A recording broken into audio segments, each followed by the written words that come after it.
Welcome to sakshieducation.com.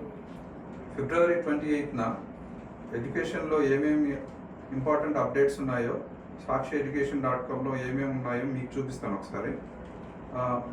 మొట్టమొదటిగా airports authority of ఇండియాలో 490 పోస్టులు వచ్చిన న్యూస్ ఒకటి ఉంది. అండ్ సెంట్రల్ బ్యాంక్ ఆఫ్ ఇండియాలో 3000 పోస్టులు.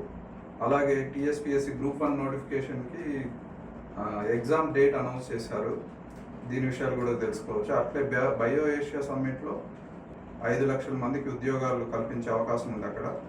ఇంకా మెగా జాబ్ మేళా గురించి కూడా కొన్ని న్యూస్లు ఉన్నాయి. అలాగే ఇంటర్ ఎగ్జామ్స్ తెలంగాణలో స్టార్ట్ అయ్యాయి, ప్లస్ ఏపీలో కూడా స్టార్ట్ అవబోతున్నాయి. ఎలా సిద్ధం అవ్వాలి, ప్లస్ ఏమన్నా కంట్రోల్ నెంబర్స్ ఉన్నాయా, వాటి గురించి వివరాలు కూడా sakshieducation.comలో ఉన్నాయి. ఇలాంటి ఇంకా మరిన్ని పూర్తి వివరాల కోసం sakshieducation.comని వెంటనే చూడండి. Thank you.